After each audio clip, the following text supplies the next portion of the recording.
morning I had the privilege of talking to the administration of BCI along with some teachers and a classroom of third and fourth graders that originated this idea.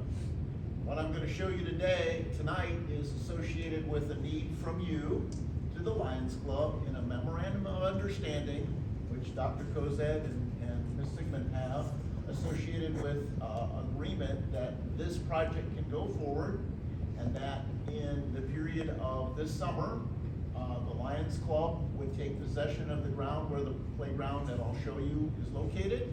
We will do some construction. We will use our own funds and donation funds to construct a playground, and at the end, hopefully in the late July, early August timeframe, return a constructed playground back over to the school for use by the children at both BCI and throughout the community. This project, I'm working the project management side. My name is Greg Sparks. I've got a little bit of experience in working projects in my lifetime. And Ernie Havens, who, if you don't know Ernie, is a Lions Club member, also city council member.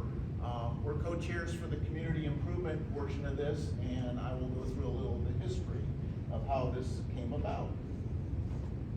That history starts last February at a pancake breakfast the Lions Club had over in BCI. We had a little thing called a Shark Tank. We were trying to mimic a little Shark Tank-like environment of looking for community ideas.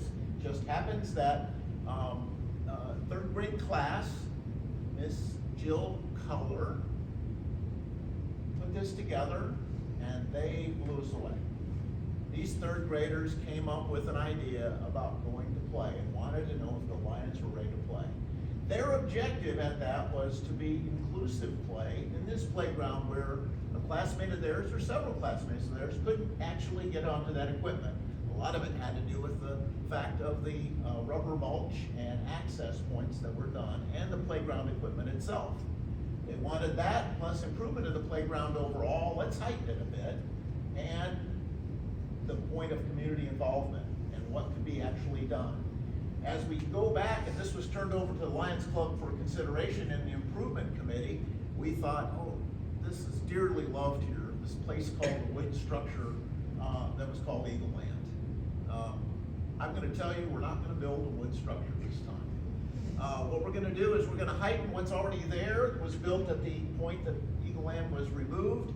The pieces were in there, but we're going to remove a few things and replace them with things that meet those objectives associated with that third grade class. We, the Lions Club, and I'm here tonight, are taking this on as a long-term project. We voted earlier this summer to do it, and have placed $150,000 set aside from the Lions Club and seeking equivalent funds from the community. We've been on a fund drive since the festival occurred. We're sitting right about 30 with the potential to be at 90, hopefully by the year's end. We need to look at matching funds and a little higher than that at this point. This MOU, as we would describe, puts us responsible for the management. It is truly a public-private partnership. We are not using tax dollars for any of the construction. We will actually put it there and then turn it back to you for use. We are also responsible for the fundraising within the community, and we're trying to get the word out. This MOU is written between the two. I will sign it, and Dr. Kozed would sign it, and basically they have copies available to you to read if you need to do that. But tonight is to show you the design, which was the milestone I was asked to do. And if you'll take a few minutes, I will explain that. So this is the aerial eyes view. A couple things in the construction. We've had a team of several members of the community working to work on the design, specifically the topography. One thing that's great on this picture is that you have a gas line running right through the school district. It was recently constructed several years ago. This picture gives us that. We have to stay off of that for any construction. So most of the construction's got to occur over here on the left-hand side. We cannot venture to the right. It violates the ability for the rights of that gas line and cannot be done. We're planning to leave the two larger structures as is, removes the swing set and a few of these smaller items, and based on this item here that has some injuries connected to it, will also be removed. The grass area will be expanded because the one key feature that we're going to include is the fact that the swing set seems to be very popular, but it's a bit aged. So we're going to bring a brand new swing set that also can be inclusive, at least 2 stations, so that somebody in a wheelchair can be put into that or have a more of a enclosed ride to this. So at the time of construction, and I'll go through the schedule in a bit, we will be actually looking at it for a construction area with fencing within this area to be able to keep people away to come in. It looks like about a 60-day period for actual installation of the equipment once we have it purchased, but that community over the summer can still play on the other sections. The intent is to fence it off so that it cannot enter in there. What I want to show you now is a basic overview of overview of where things are going to be. We're bringing 4 pieces of equipment. One very mega piece, which I'll show you in a second, a wheel piece to the right side, and then this it's a zip line type of feature along with the new swing set in there. Our plan is that everywhere you see is outlined in a hard line will be a turf-like surface that you'll find locally in what's called a mud-free playground. We can't do the entire, the cost was prohibitive, like $500,000 to do all of it. But in this area, we think it's within a reasonable period that we can actually go here from this surface and go to this point and actually provide this surface. It looks like a turf with an underlayment. It is still cushiony, it is safe, and we've been working with a playground company out of Columbus working to this design. But this is the basic design. Now let me introduce you quickly to some videos of the type of things that we're going to add. This is, and I'm going to shorten these a bit. If everything works, they're going to play. And hopefully Are you on any TV or something? The meteor shower! What? There's not a meteor shower! There's the meteor shower! That's what's up! You need a suntan? Are we working on that? Yeah. Alright, you're going to get a tan. Hope you need one too.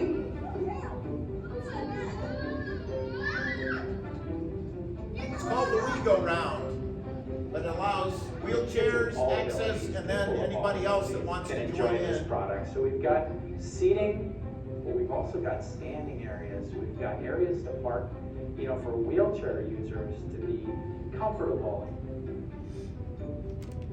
It's a perfect example of what we call inclusive play. I think it's a very... I'm going to move on to the next one. Are you on any TV or something? There we go. This next one is more of a zip line structure, envisioning that for affordability we can do 2. If we get exceeding funds, we can go with 3. But this is a zip line type feature.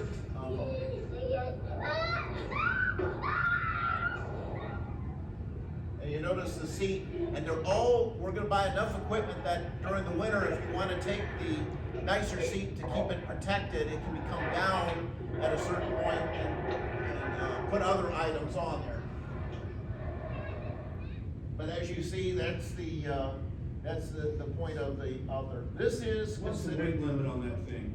What was that? What's the weight limit on that? Don't have that data, but I can find that out for you. Okay, and the next one is what we're considering the mega piece, the larger. It is the most expensive. And kids went wild. This feature has 110 entry points for anything to climb on, move on. It's got so many things, 110.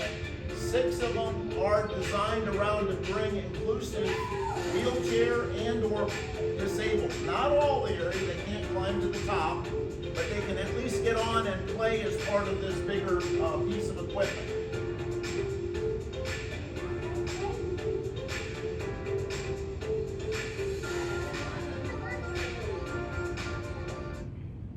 And that gives you an idea of that.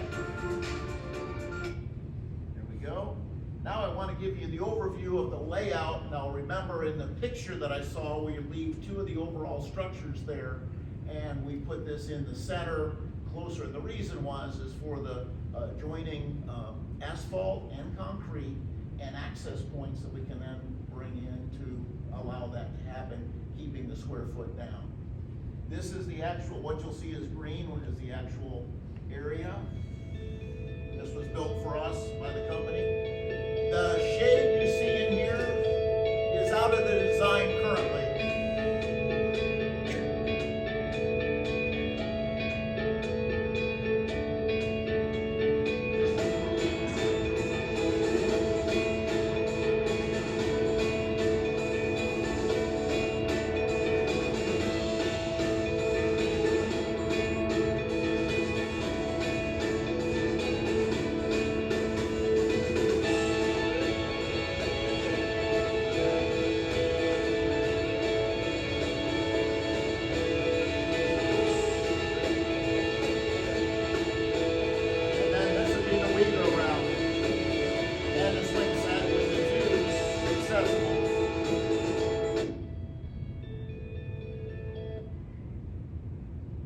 So those were the 4 pieces of equipment that we're proposing to put in the design. On the affordability that we've traded off some things.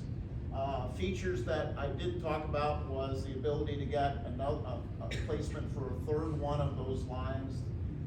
The manufacturer of this said the biggest complaint you'll get on that item is the waiting line, because the kids will just flock to that and wait.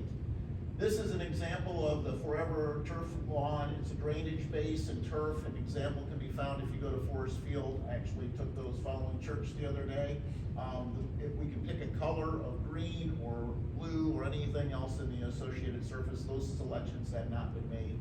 It's approximately, for what we're looking at in the current design, about 6,000 square feet, and the cost is about $22 a square foot. So that's, to be able to put this in on the surface, it's about equivalent of purchasing all the equipment. That's the put back of that. There is a 15-year warranty associated with this item. I'll give you a status of where we are in the overall cost, and this is as of now, but we see other things we can do with local providers. We haven't even gone off to ask the Ernst and the Thomas Mulch and all that relative to supplying materials to be able to offset some of these costs. Basic cost about $190,000 currently for the equipment. The Forever Turf, when you total the turf base and everything, is about $170,000. We are going to go with professional installers from Cincinnati, but they are going to help me work through a variety of community support ideas to include freight coming from Minnesota that may be cheaper if we can handle that.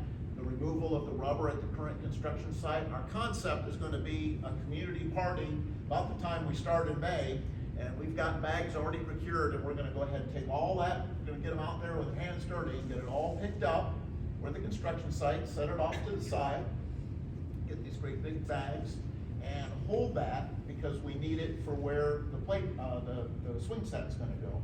We're going to pick up all those other things that are out there for surface and use that as the embankment, so it'll be community done there. We believe a local contractor can do this turf base and drainage project for much cheaper than the $38,000 we were quoted. These are official quotes from the contractor, but we're not stopping there. We're trying to work the cost as best we can. Plus, we can actually, they told us initially about a $9,000 reduction in cost for the volunteer labor coming to put the actual assembly of some of the swings and those kind of things together, which don't require a certified individual putting a massive, the EagleLand's got over 4 tons of concrete below it for stability and that type of thing. That is our basic estimate at this point in time. We are continuing through an effort of fundraising, sponsorship. We're still looking for that $100,000 donor to match us, and we'll go naming rights with the Lions name up there. We asked, somebody asked about a $50,000 for naming rights in one of the items. We still don't have that donor, but we may be very close. And then we've been basically getting plaques that we're gonna end up building through there. All of these are gonna come through our foundation, which is a tax deduction for anybody that makes the donation. Our goal now, it started out at $300,000, we're working to $400K. If we go higher, we've got options such as that shade I showed and discussed to bring in. It was about a $12,000 item that just didn't make this budget cut that we did in the original design. But there's other things that we can work. The schedule that we're planning right now is, first off, this morning, I had that opportunity to meet with the BCI administration and the fourth graders relative to this design. Zach, you were there. They were ecstatic about it. Associated Dr. Kozad was there too. Tonight's meeting to sign the MOU, and then we're gonna meet with the PTO concerning their interest in this on January 9th. Our also plan is that Gabrielle Enright and James Brown had already talked about targeting us for a January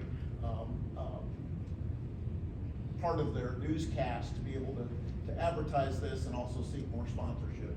Our plan right now is that by January 19th, with a 5-month lead time, would be the requirement for ordering. Based on the Lions Club and this current design, we have enough funds to be able to make that payment and pay off all the equipment. We'll then be working through that time to bring the other funds together. Our plan is to access at the minute of construction to be basically May 24th, get community groups out there. Reminisces my time of bringing community groups together when we did the stadium years ago. But we were gonna go out and go do some of the work that we can do, and then bring the professional crew in about the first week of June. They basically only need 2 weeks to do the foundational stuff, and then we can push for a July 28th, approximately 60-day completion, with our plan that commensurate with our this year's festival, which is the 23rd and 24th, we do some kind of grand opening. The goal is that the third graders who had this idea in February, who are now fourth graders, get a chance to actually play on the playground that they had envisioned. At this point, I offer for questions, but I want to start with a very intelligent question I received this morning from a fourth grader and a young girl who actually did that.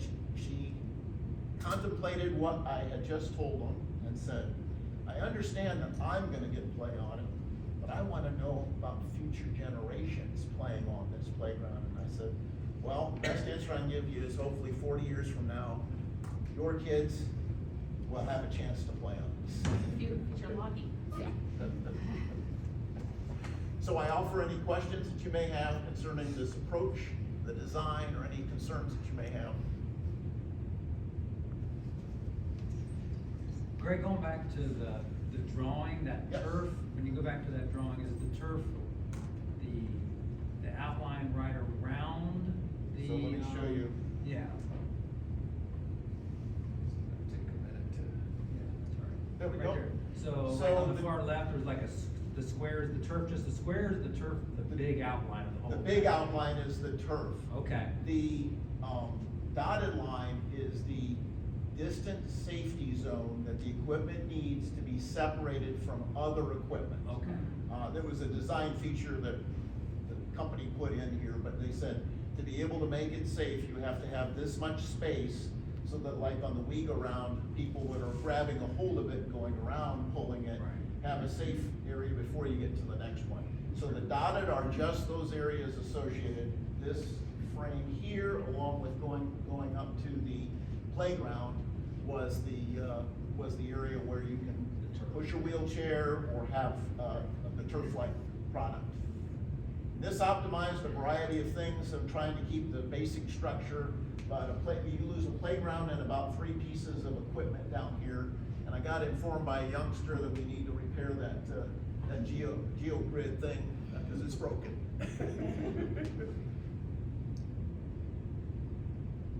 Any other questions concerning this design? Okay. Looks fantastic. Well, thank you. Looks fantastic. And the community, Donnie Benson was involved in this, and several other people associated with PTO had been involved, but it's been a collaborative effort to try to get the design completed. Thank you for your time, your effort, your expertise. You know, you have that expertise piece, but then also your volunteer hours for it. It's just an awesome combination, and giving back to the community. We appreciate the Lions Club taking this on. Yeah, well, Private-public partnership. we're trying to the Lions Club is taking new, with the new membership that we've seen, the ability, the excitement. This is what, that type of